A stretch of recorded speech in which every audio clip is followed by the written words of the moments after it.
સરકારી વકીલ, સરકારી પોલીસ, સરકારી FSL, સરકારી પંચો આ બધાનો દુરુપયોગ કરી ચૈતરભાઈને સજા આપવામાં આવી। અમે હાઈકોર્ટમાં ન્યાયની આશાએ અરજી કરી હતી, પણ આજે જે મને જાણવા મળ્યું એ પ્રમાણે હાઈકોર્ટમાંથી ચુકાદો આવ્યો અને ચૈતરભાઈને અમારી જે આશા હતી એ પ્રકારેનું રિલીફ મળી નથી હાઈકોર્ટમાંથી, જે અમારા માટે બહુ દુઃખદ બાબત છે।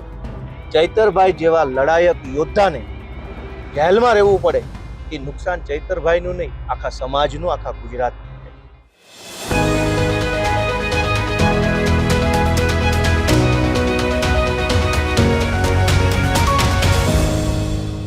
આમ આદમી પાર્ટીના ડેડિયાપાડાના ધારાસભ્ય ચૈતર વસાવાના જામીન આજે નામંજૂર થયા, પણ હવે આ સમગ્ર મામલે નિવેદન સામે આવ્યું છે વિસાવદરના ધારાસભ્ય ગોપાલ ઇટાલિયાનું। તેમના દ્વારા શું કહેવામાં આવ્યું છે, ચૈતર વસાવાને લઈને પણ શું વાત કરી છે, જામીન અરજી નામંજૂર થઈ અને લઈને પણ શું વાત કરી છે, દરેક વિષયને લઈને વાત કરીશું આજના વિડીયોમાં। નમસ્કાર, હું હંસિની અને તમે જોઈ રહ્યા છો નિર્ભય ન્યૂઝ।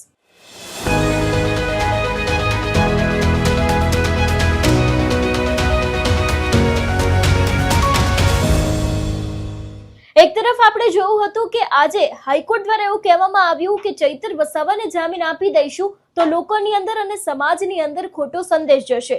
એ બાદ આપણે જોયું કે એક બાદ એક આમ આદમી પાર્ટીના નેતાઓ મેદાન આવ્યા। તે લોકો દ્વારા એવું પણ કહેવામાં આવ્યું છે કે હવે આગામી સમયમાં અમારા લોકો દ્વારા જોવા જેવી કરવામાં આવશે। પણ હવે આ સમગ્ર મામલે ગોપાલ ઇટાલિયા દ્વારા શું કહેવામાં આવ્યું છે, સૌથી પહેલા તો તે સાંભળીએ।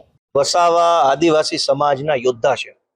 આદિવાસી સમાજના યુવાનોને જાગૃત કરવાનું, આદિવાસી વિસ્તારમાં ચાલતી નકલી કચેરીઓનો ભાંડો ફોડવાનું, આદિવાસી બાળકોના શિક્ષણ, રોજગાર, જળ, જમીન, જંગલના અધિકારીઓ માટે લડવાનું, આવું અનેક પ્રકારે મોટું કામ સમાજ સેવાનું ચૈતરભાઈ કરતા આવ્યા છે। અને ચૈતરભાઈએ જે રીતે સમાજને જગાડ્યો એનાથી ડરીને ભાજપે એમના ઉપર જુઠ્ઠો કેસ કર્યો અને જુઠ્ઠા કેસ ચલાવી સરકારી વકીલ, સરકારી પોલીસ, સરકારી FSL, સરકારી પંચો આ બધાનો દુરુપયોગ કરી ચૈતરભાઈને સજા આપવામાં આવી। અમે હાઈકોર્ટમાં ન્યાયની આશાએ અરજી કરી હતી, પણ આજે જે મને જાણવા મળ્યું એ પ્રમાણે હાઈકોર્ટમાંથી ચુકાદો આવ્યો અને ચૈતરભાઈને અમારી જે આશા હતી એ પ્રકારેનું રિલીફ મળી નથી હાઈકોર્ટમાંથી, જે અમારા માટે બહુ દુઃખદ બાબત છે। ચૈતરભાઈ જેવા લડાયક યોદ્ધાને જેલમાં રહેવું પડે એ નુકસાન ચૈતરભાઈનું નહીં, આખા સમાજનું, આખા ગુજરાતનું છે। આ લઠ્ઠાકાંડ કરનારાઓ મહેલમાં અને ચૈતરભાઈ જેલમાં, આ લોકશાહી નથી। અને એટલે ચૈતરભાઈને જેલમાંથી છોડાવવા માટે હવે પછીનો અમારી પાસે જે રસ્તો છે સુપ્રીમ કોર્ટ, ત્યાં સુધી જઈશું। સુપ્રીમ કોર્ટના જે કાંઈ નિષ્ણાંત વકીલો હોય એમનો સંપર્ક કરી, એમનું માર્ગદર્શન લઈ સુપ્રીમ કોર્ટમાં કેસ કરી અને આગળની લડાઈ આમ આદમી પાર્ટી લડશે। વસાવા આદિવાસી સમાજના યોદ્ધા છે।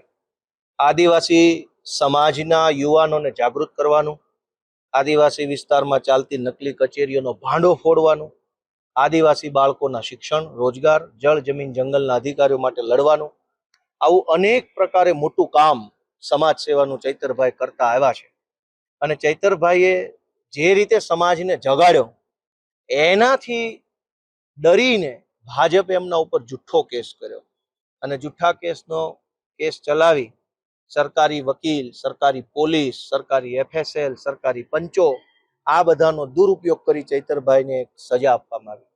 અમે હાઈકોર્ટમાં ન્યાયની આશાએ અરજી કરી હતી, પણ આજે જે મને જાણવા મળ્યું એ પ્રમાણે હાઈકોર્ટમાંથી ચુકાદો આવ્યો અને ચૈતરભાઈને અમારી જે આશા હતી એ પ્રકારેનું રિલીફ મળી નથી હાઈકોર્ટમાંથી, જે અમારા માટે બહુ દુઃખદ બાબત છે।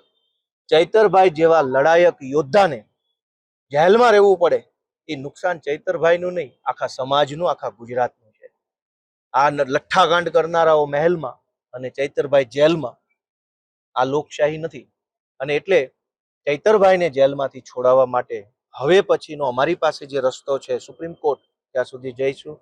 સુપ્રીમ કોર્ટના જે કાંઈ નિષ્ણાંત વકીલો હોય એમનો સંપર્ક કરી, એમનું માર્ગદર્શન લઈ સુપ્રીમ કોર્ટમાં કેસ કરી અને આગળની લડાઈ આમ આદમી પાર્ટી લડશે। જે રીતે અહીંયા તેમના દ્વારા વાત કરવામાં આવી છે આગામી સમયને લઈને જોવાનું એ પણ રહેશે કે ચૈતર વસાવા હવે જ્યારે સુપ્રીમ કોર્ટના દ્વાર ખખડાવે છે ત્યારે શું થાય છે। આ વિષયને લઈને તમારું શું માનવું છે અમને કમેન્ટ કરીને ચોક્કસથી જણાવજો। તેની સાથે અમારી ચેનલ નિર્ભય ન્યૂઝને લાઇક, શેર અને સબસ્ક્રાઇબ કરવાનું ભૂલશો નહીં। નમસ્કાર।